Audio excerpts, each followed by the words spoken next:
Hello, thanks for joining us. This is Platform. I'm Ruth Aguele. Adding value to democracy depends largely on political gladiators and internal structures of a political party, of course. Now, the All Progressives Congress, APC, as one of the two leading political parties in Nigeria, and the governing party has continued to prove to Nigerians that they have what it takes to steer the ship of leadership across all frontiers. But the opposition party, PDP, has consistently reared its head to contend the ideology of the APC. Now, for a plural society like Nigeria, such opinions are expected because the wrestle for power comes with a great deal of convincing the electorates. To promote party governance, teamwork and inclusiveness are major tools, and that are part of the expectations of the new leadership of the All Progressives Congress National Working Committee in the just concluded 5th National Convention that gave thousands of delegates opportunity to elect leaders through the ballot box, while majority of the leaders, including the national chairman, emerged through consensus. Now, with a growing number of membership registration and revalidation exercise, the APC recorded more than 41 million members, a great numerical strength to face the opposition in 2023, as against 11 million registered members previously that kept the party on the winning waves. But as APC expands its membership tentacles, all the party are not just resting on their oars. Will APC depend on the numbers or more work required? New leadership, new challenges, new policy direction. This informed our focus today on Platform APC Leadership. Convention over, what next? And our guest is the APC National Publicity Secretary, Mr. Felix Marker. Thank you very much for joining us, Mr. Felix. Thanks for having me. All right, let's take you through a bit of his profile. Felix Marker is the founder and executive director of the Social and Economic Rights Action Center. Marker served as the legal officer for Africa of the Washington, D.C. based International Human Rights Law Group, where he conducted and participated in key projects, advancing the rule of law in Malawi, Kenya, and Nigeria. Prior to that, Marker was the legal director of the Civil Liberties Organization. In 1997, let's take you back, he served as chairman of the United Nations Expert Committee that drafted the International Human Rights Guidelines on Development-Based Involuntary Displacements. Subsequently, he led the Geneva-based Center on Housing Rights and Evictions, fact-finding mission to Zimbabwe that examined the country's controversial land redistribution policy. Marker has served as a member of an expert group appointed by the United Nations High Commissioner for Human Rights and the director of UNAIDS. Marker also served as chairman of the body Shop International Human Rights Award Jury and was a founding member of the board of directors of the International Network for Economic, Social and Cultural Rights.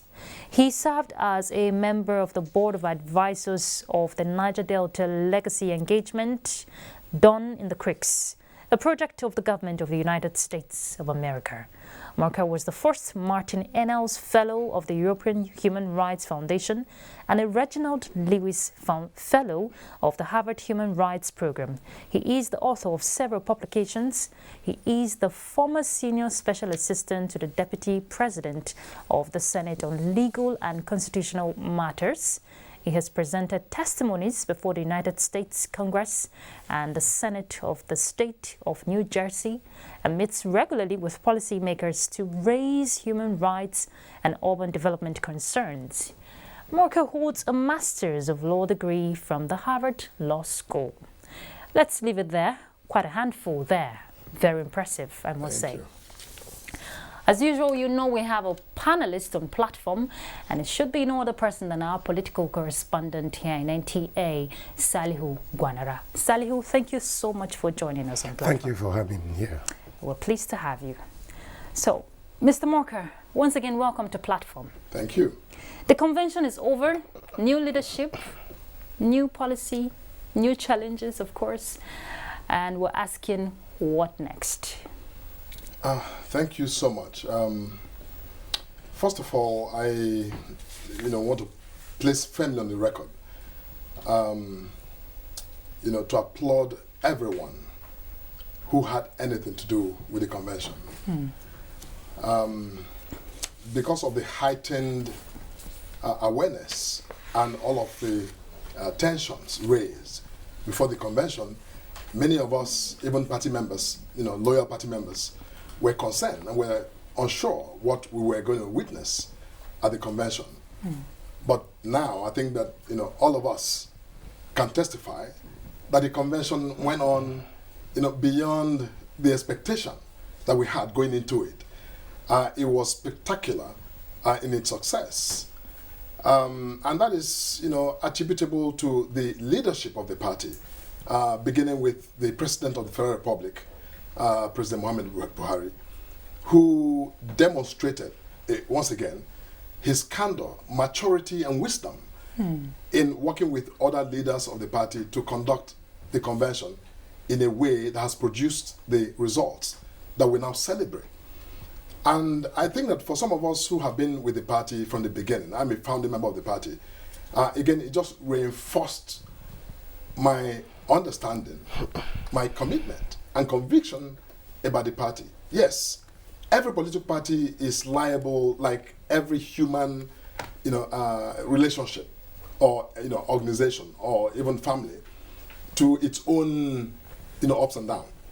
But I think that's not the news. The headline is what you do about it, how you deal with that. Of course. How you come out stronger, even in the face of, these kinds of, challenges and setbacks.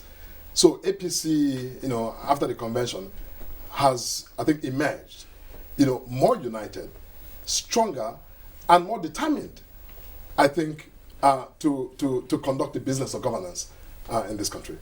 And the new National Working Committee has, over time, consistently, based on what we all saw at the convention, that this time around is going to be a united front, talking about the party members coming together to work in unity and cohesion. What do you think will be different from what we have seen play out? These are the same politicians, so what will be new?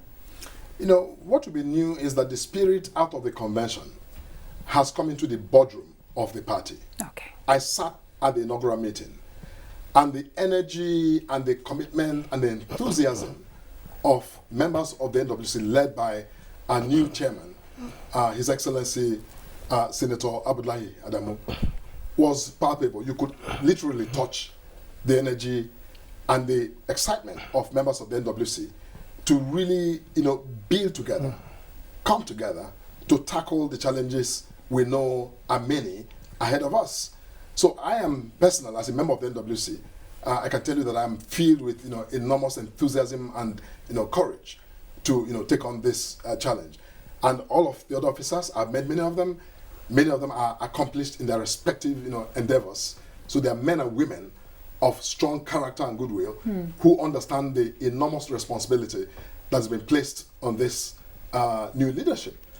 And I believe that under the chairmanship of His Excellency, we will rise to the occasion, I think, to the surprise of the naysayers on the other side of the divide. It will interest also your party members to know when the national chairman talked about loyalty, especially from his colleagues, the NWC members, with the crop of people you have, your colleagues, how you think that can be achieved?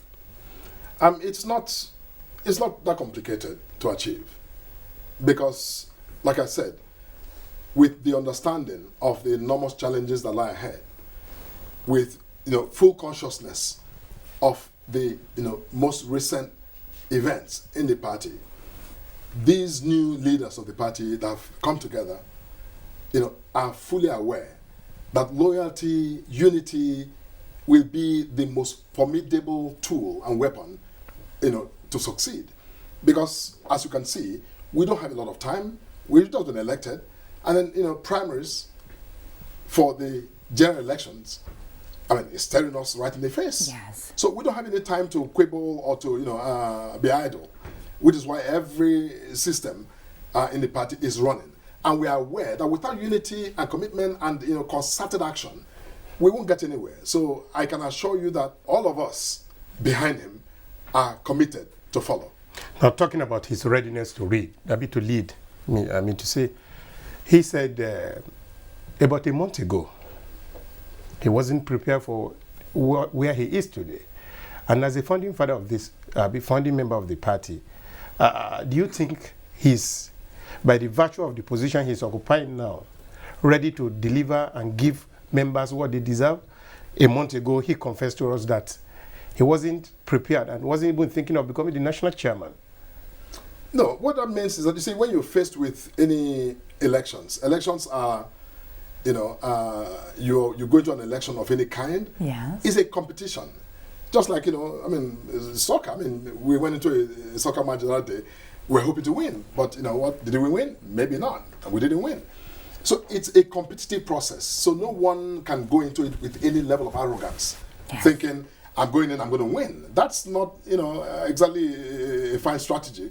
So the chairman was simply expressing his humility that with all the other eminent, party men and women, who were, ready to jostle for this, position, he was simply saying, look, you know what, in his humility, I didn't expect to be here. But the fact is that everything he's done in his life, all of his, fine accomplishments, he's been everything, served in the highest capacities in our land. Yes. All of that have prepared him to lead. So for a man like the chairman, he doesn't need a lot of notice to rise to the occasion. He has been trusted with this responsibility, and I know he's going to deliver. He's going to lead this party to success come the election of 2023.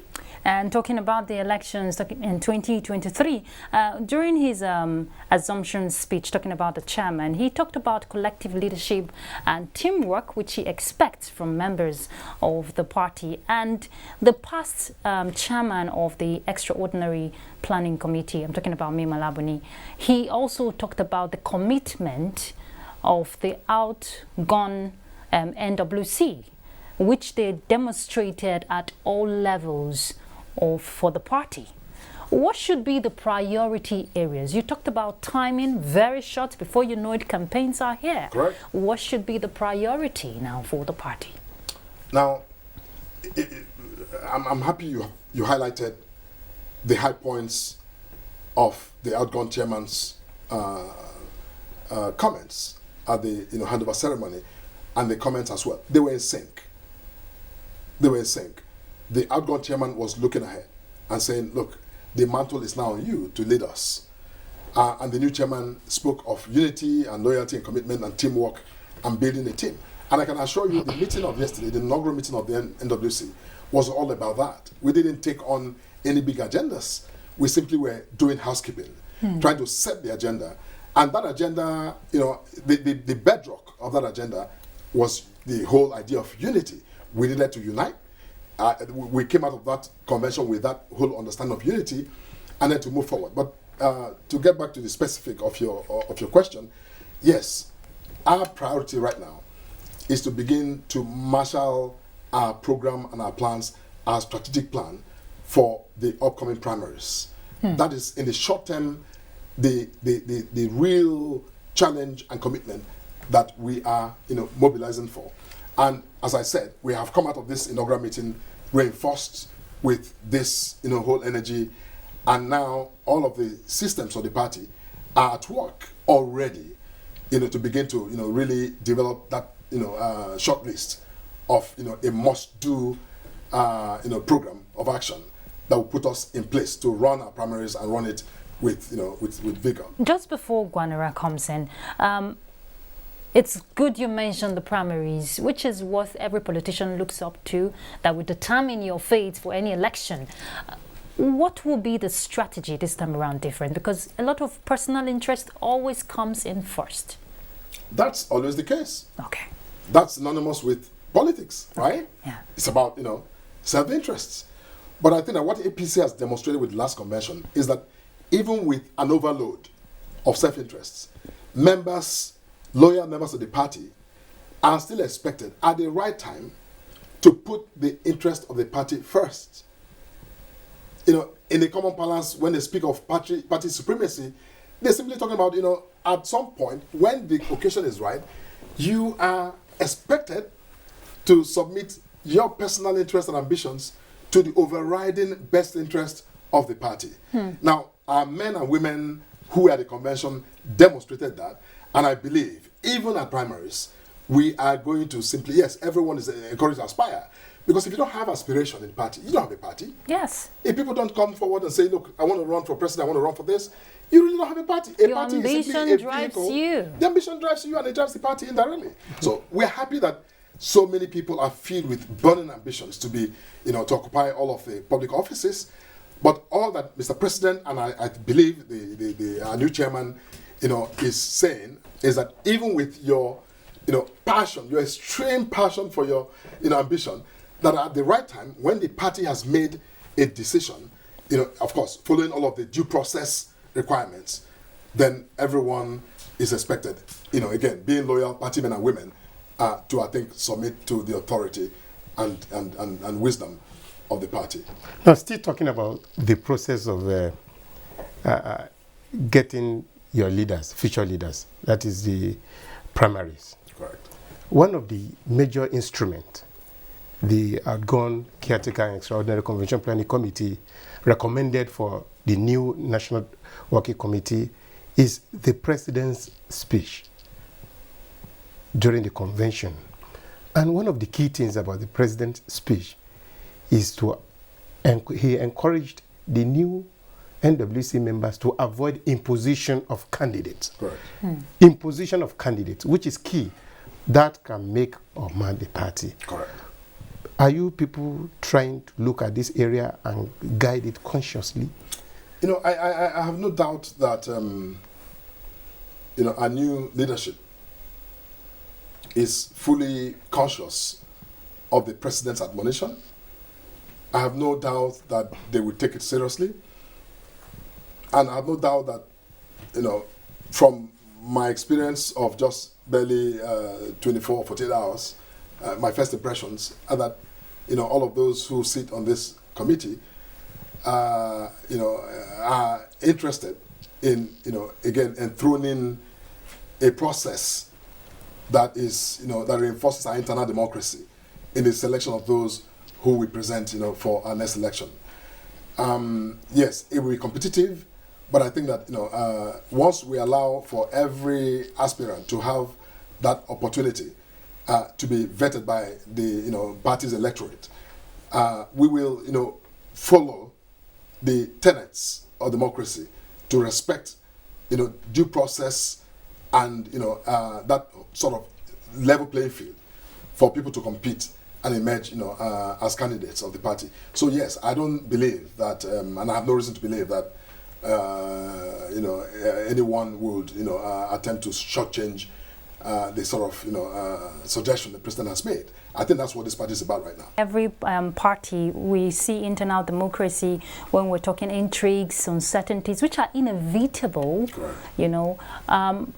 If you talk about putting personal interests aside and looking at the order of what the parties stand for, talking about the ideology of unity and all of that, would you say this will, in a way, that confidence party members have for the party would reduce? Because I am in this political party because I have my ambition, I want to be this, and then you're imposing this based on the party's policy on me to step down. Now, if you refer to what happened at the convention, beyond that, we're going to look at primaries. Yes, going forward. Because we witnessed the convention. I think I've seen a lot of comments and critique of some of what happened at the convention with people stepping and all of that. Anyone who is used to arbitration, alternative dispute resolution, or there's nothing unusual about what happened, or even about that method of selecting people who represent others. There was no one who was forced to withdraw or concede to another during the convention, and no one will be forced to withdraw or concede, during our primaries. What I think you witnessed was simply, and our constitution is clear urges consensus where consensus is possible. And how do you get to consensus without dialogue and without negotiation? Yes. And so when you get to that point and people see that there's a greater good to be served, I think it is consistent with our constitution. Even our courts today, many of the rules of court, both in the state high courts and the federal high court, there are now enunciated procedures that actually you are required mandatorily to engage in some sort of efforts to settle your disputes before you come before the judge. It's called pre-trial conference. So even the courts of law, where they have statutory obligation to adjudicate, are employing these same mechanisms to actually settle disputes, so that we can if we can achieve a dispute between myself and the other litigant, why waste the time of the court and congest the court for years? So my point is that when mature adults are gathered, even in families, even in churches, even in mosques and in places of religious worship, people sometimes mediate and try to see, look, listen, if you step down, our chances are better. Now, as we demonstrated during the convention, those who said absolutely not, I will not step down, for the sake of consensus, what happened? Our party diligently offered them the opportunity to compete. And I was there, I cast my vote. Just like every other member cast their vote. And the votes were called. So if the party suggests some process for alternative resolution and you don't like it, the fullness of our democratic process will be respected and followed. And I do not see anything that is wrong with that. Which is very important, because I asked that question. Over time, we have seen politicians defect to other parties because they're not satisfied with what they're getting from this party, which is the whole essence of defections you hear here and there. And we see a lot of people leaving the other opposition party to the APC. Are we going to see the reverse if this continues? I know it's for a good cause. People move around in political parties. That is a freedom I guess people have.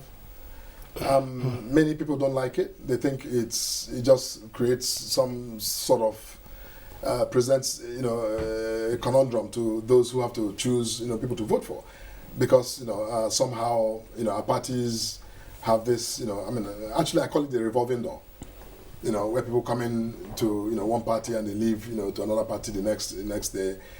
That's see, but our party is still evolving. Our party culture is evolving, and we are not yet there, but we've made a lot of progress, and I think soon enough the electorate will become the judge. If you stay in a party and you preach the gospel of that party, and tomorrow you migrate to another party, at some point I think that the electorate will reserve the right to discipline such individuals when they come forth for election. But for now, I think that there's really no mechanism, there's no law, there's no even quite frankly any imperative to stop that. I think that the people are watching. I'm a politician. If today I'm in APC, tomorrow I'm in the other party, I think that it's up to the people. When I offer myself, that goes to the issue of credibility, and I think we should leave that to the people to judge. It's not for us, participants in the process, or even experts to dictate how that works. Because what I know is that the Constitution gives every citizen the right to associate freely and to mingle as they choose. Interestingly, as the image maker of this party, our Progressives Congress, beyond working towards the success of the elections, some off-cycle elections we have in this year, 2022, while we prepare for the general elections 2023, you will need a working document talking about policies and programs of the new ESCO. Correct. How soon do you expect, should your party members expect this from the new NWC? Well, like I said, all systems have just been, mobilized to go into that, overdrive to get us ready for the upcoming elections, primaries, and then the elections following. I am quite sure that every, instrument, every material, every information, every, asset and resources that we need to get our members up to date and ready for the process will be met, hopefully in due time. And again, just to say that of all the things I know about the Mr. Chairman, I know he's not a magician, because all of that work also will be done as a team. So all of those who have responsibility, I am sitting here now. After I was announced as the new National Publicity Secretary, I was approached by many of our colleagues in the media asking for sound bites and for me to say things. I absolutely just apologized and said, I can't, because I have to touch base with my party. Mm-hmm. We have not had an inaugural meeting. I sit here today now because we've been inaugurated. We had our meeting. So I have a perspective which I can share. And in doing this job, I want to assure people that, we're going to do it with a lot of candor, with a lot of conviction. Yes, we're going to push back a lot of the, just fishing and, make beliefs that's flying out there, but we will speak with evidence as we understand it going forward. And campaigns will begin in a few months' time. 3 pillars. The APC campaigned a few years back consistently, 7 years now counting. Security, economy, and anti-corruption. What will be your assessment based on these 3 pillars? You mentioned security. Let me first, really express my fullest, heartfelt, condolences to those who lost their loved ones and who were injured in, some of the most recent attacks. I think that those were acts of, just some really bestial individuals who do not, have any love for humanity. These are innocent people going about their lives, and the loss of one life, let alone, several, it's heartbreaking. And personally, given my background, this is something that really, I find, really revulsive for anyone to target people. I mean, if you really want to, take on your mates, as we say, in the streets. But, having said that, I think that, all of those pillars of, a campaign, we are reviewing that, taking stock of what we've done and what remains to be done. But one thing I know is that the new leadership of this party is committed to working in closer concert with the government. Now, the government itself is the ruling party of this party.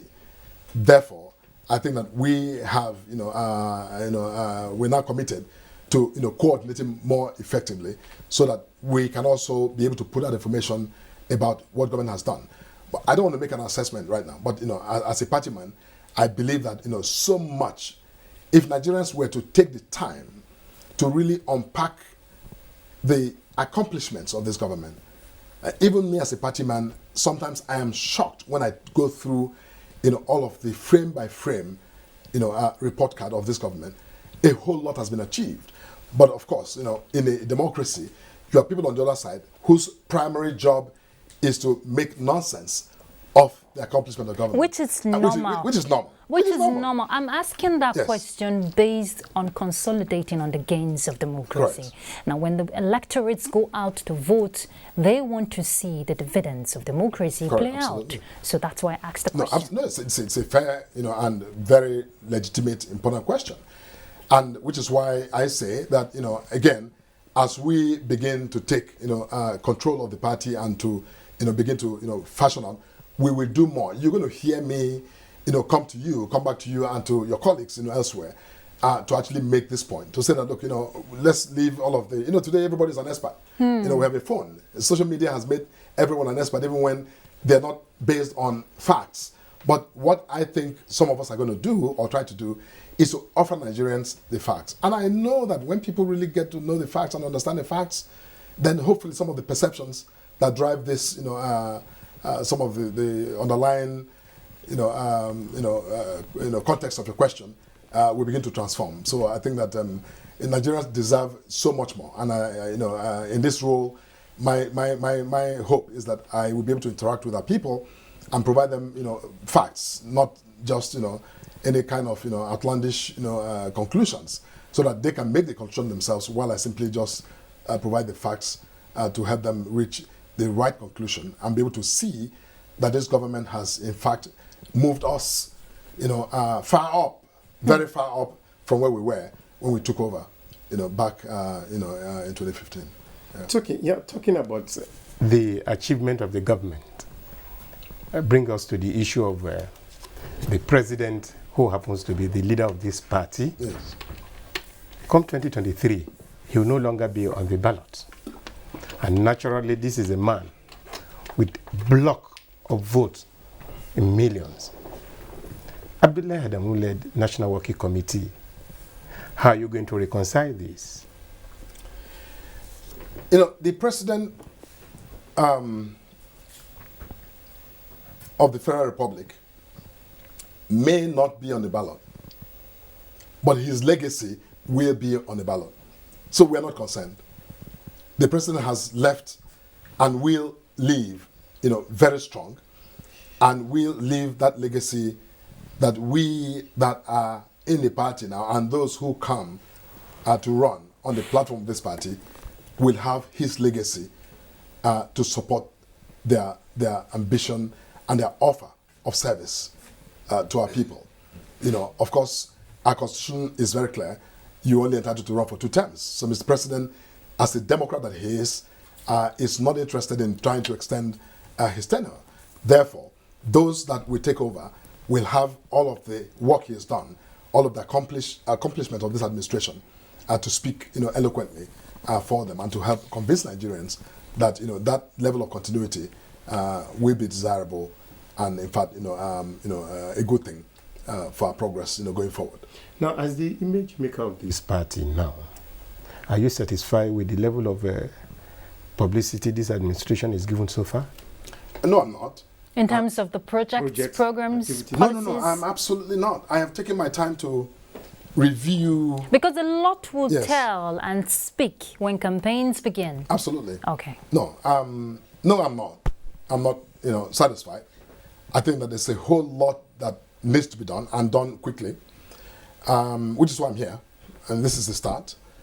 And you know, today I probably have about 2 or 3 other, you know, engagements to engage with the public and to, you know, first announce, you know, my presence and, you know, ask people to just be patient with me and be patient with the party. You know, that we're going to do our best to, again, you know, narrow what I think you refer to as the gap in the public space. The reason for that is pretty, you know, obvious, you know, given some of the things we've had to grapple with. But I think that, you know, we're going to really move now and respond to every, you know, I try as much as possible to respond to the media, every inquiry, and provide the information that they require so that we can begin to, you know, again, correct this perception that the opposition has driven, literally cease to, you know, provide very misleading accounts of this government.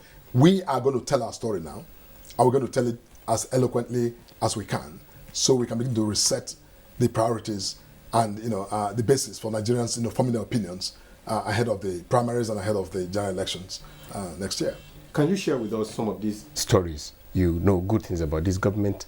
You think that is underreported? You know, basically, this government has been, you know, fairly even in its distribution of, you know, social economic programs and assets around the country. I mean, all of the regions, there's no region where the presence of this government has not been felt. Even some of the regions where today, when you open the papers, you're told, oh, we've been marginalized and all that. They're massive, you know, projects, you know, whether it's in the southeast, in the southwest, you know, in the northwest. The government is everywhere.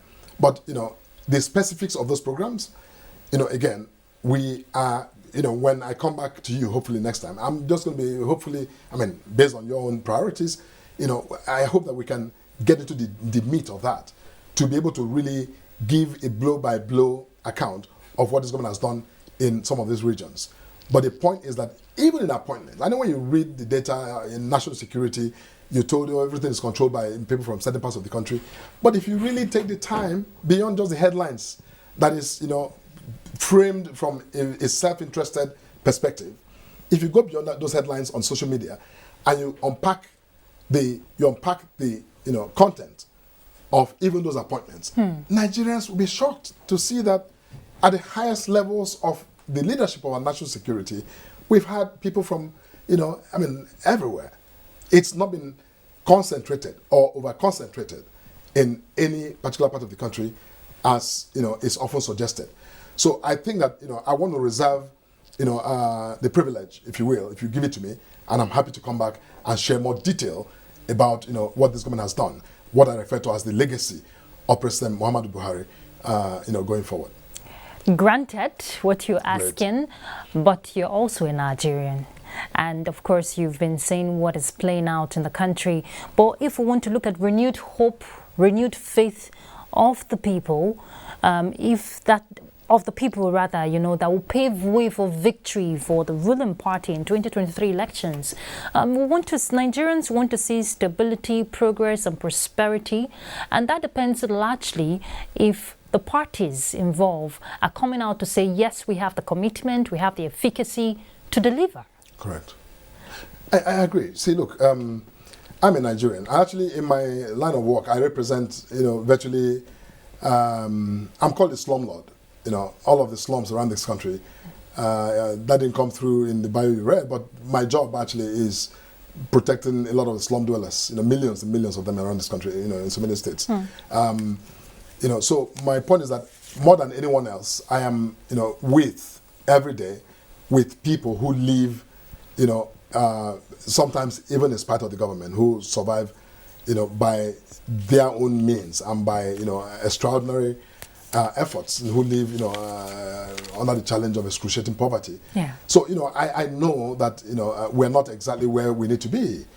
And, I am, economically speaking, if you look at the, indices, yes, things are up and down all over the place. But I think that that is also, not without, its own context, because we speak about this as though this country and the world economy has been simply just, moving at pace the way it's supposed to be, that the market forces and all of the things that go on in the economy are unfolding, in the natural order. They have not unfolded in natural order. This past couple of years, for instance, many of us, still recall, even though we tend to forget, that, the world was on a lockdown, due to COVID. Yes. And anyone who simply brushes that aside in any analysis of the state of the economy does not, care or does not even understand how economics works. Everywhere in this world, every country on earth, was affected by some of these, factors. And we must discount that to get a realistic, assessment of where we are. But what matters, like I said, is what is the government doing currently? How do you, situate what the government is doing now to address these fundamental questions that, concern our people?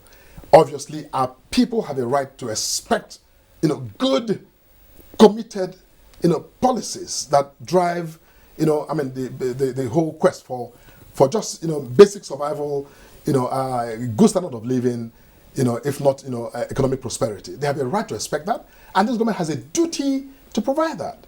And where there's a gap between the expectation and what is done, then that's the center where commitment and renewed commitment and effort ought to be mobilized on all fronts: economic, social, political, national security, to actually, close that gap so that our people can live in safety, in dignity, and in security, as they truly deserve as citizens of this country.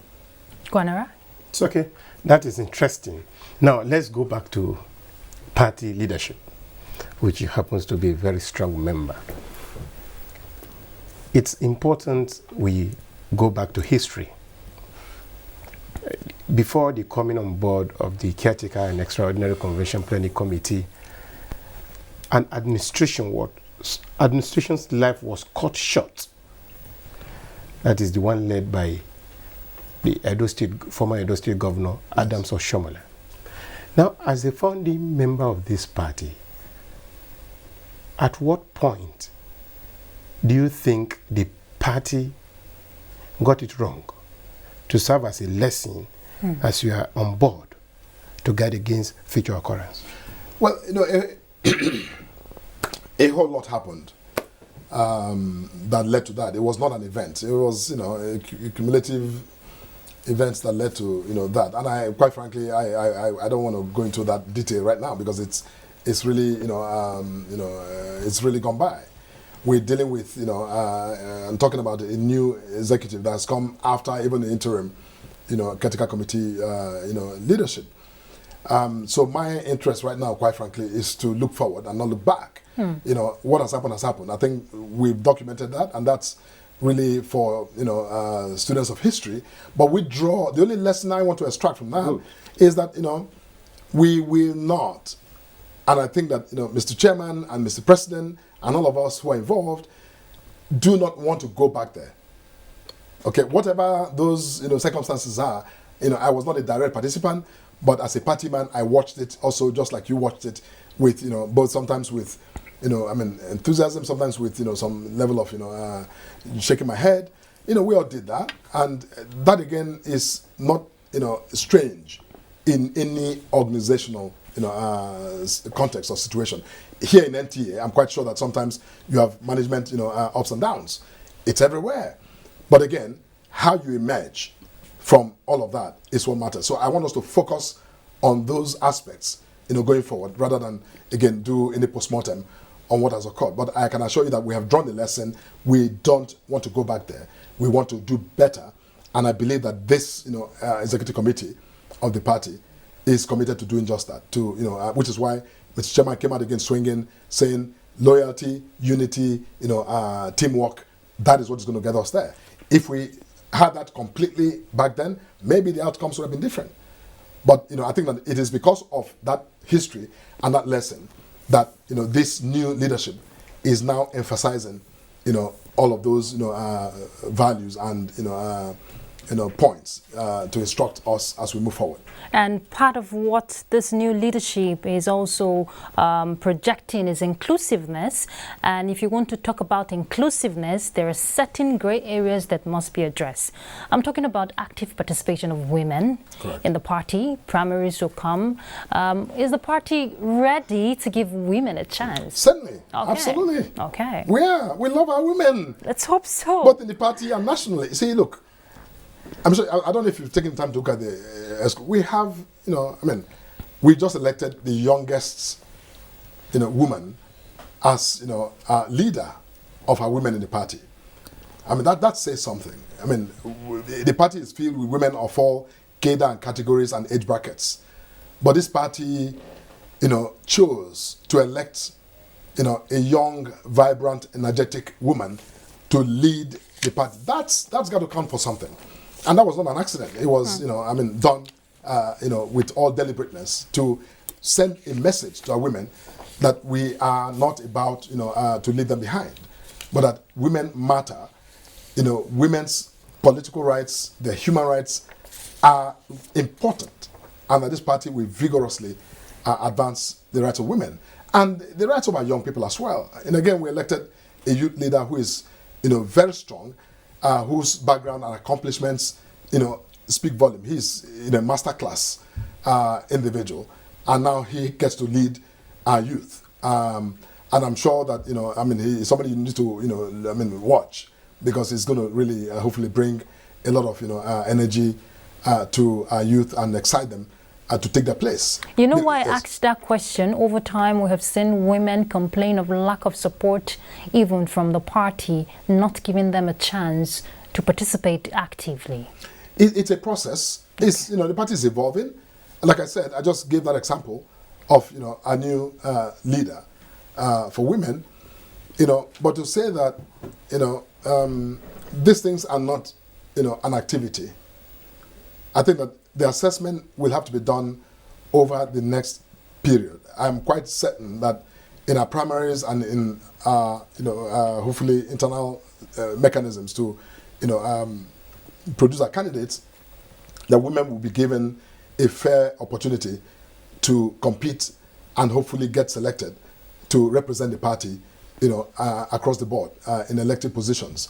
But I think, having said that, our women also need to, you know, rise up even more. They need to, you know, claim their, you know, place, both in the party and, you know, elsewhere. That is happening already. You know, recently you saw the vigor with which women engaged the National Assembly when those, you know, clauses, you know, were you know, moved around and all of that.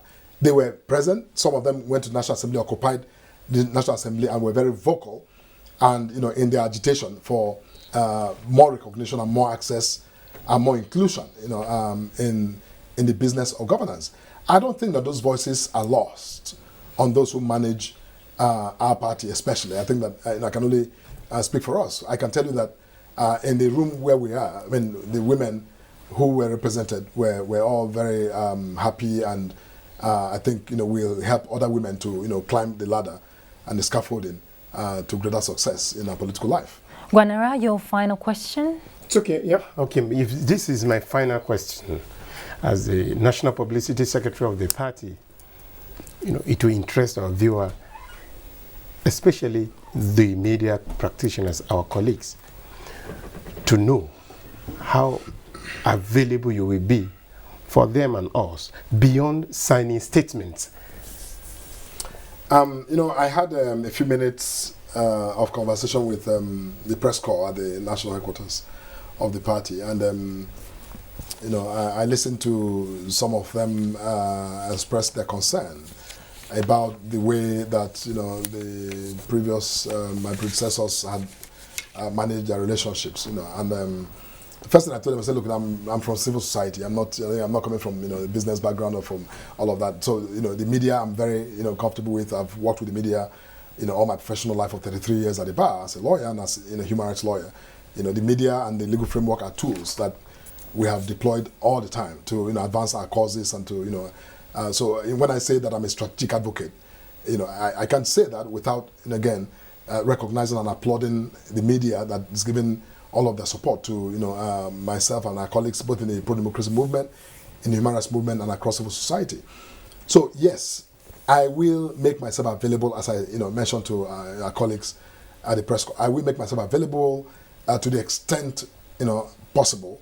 I will be reachable, even if I get a call and I don't pick it, because right now my phone has been buzzing, but I'm not going to pick it because we're doing something. But as I get out, obviously I'm going to return those calls or reply messages. Yes, every once in a while there will be gaps. That's natural, especially when those numbers are not saved. But I will do my best consciously to make myself accessible and available to respond, because especially given all we said, the need to again think further close the gap in the public space. It is actually our own best interest to give that access. And it's very important. They say information is power. Correct. And you can pass on that information without the support That's of right. the media. Absolutely. We're rounding off this conversation, so very briefly, new leadership of the APC has come to stay for the next 4 years, but we have a very big election coming up in less than a year. What's your message to Nigerians? I simply will urge Nigerians to persevere. I urge Nigerians to be discerning, to go beyond some of these provocative headlines that are designed to simply infuriate and make people unhappy. Nigerians deserve to be happy, and in the next round, I believe that this leadership of the party is conscious of all of the gaps and errors of the past, and are now closing the gap between the party and the government, so that we can begin to justify more the confidence that Nigerians have reposed in us. So I simply urge for calm and urge for understanding in the coming weeks, in the coming months, and over the next period, as we struggle and grapple with the need to, I think, get the most benefits, social economic benefits to our people, so that we can, again, put people where they really should be. And we have the Ekiti and Osun election just around the corner. That's right. Yes. What should Nigerians expect? That's part of the test that will play out. Yes. It's the first test, and we are going to confront it. Okay. And I can assure you that the previous committee was fully aware and had, put in place, a lot of, programs and plans to, vie vigorously in that election. I have no doubt that we're going to compete well, and if not outcompete, other opponents that will come, during that election, because we didn't get here by mistake. We got here, and I think that this government has demonstrated its commitment to free and fair elections. And a lot of statements I've read flying around from the opposition where they make accusations about how the party APC is trying to tamper with the Electoral Act. Listen, that act was passed by the majority of APC members of the National Assembly. If anyone had intent of manipulating the act after passage, that ought to have been done at source when it was being considered. Now the point is that anyone who makes that argument, and I read that statement and I simply just laughed, because why would you think that? I mean, there are processes for amending an act. You don't just take a pen, because they made it sound like APC is just going to take a pen and someone in the Senate or House of Representatives will just simply strike provisions of the act. No, I think that all that needs to stop. Okay. It needs to stop. I'm afraid, Mr. Marker, I know you want to go on. There's a whole lot to talk about, but we're out of time. Thank you very much for coming on platform. Wish the APC new leadership, all the best. Nigerians want to see them perform. Thank you. Well done. Thank you so much. Salihu Gwanera, our political correspondent, thank you very much for being on platform. Thank you for having me here. It's a pleasure. All right, we have been looking at the APC leadership, of course, the new leadership of the National Working Committee. Convention is over. What is next for them, which is what they have been reeling out to us in the past 50 minutes and more. The whole aim is to renew the faith and confidence of Nigerians and make them believe in the promises they have made to Nigerians so that we all can enjoy the dividends of democracy. That's Platform. I'm Ruth Aguele. Bye.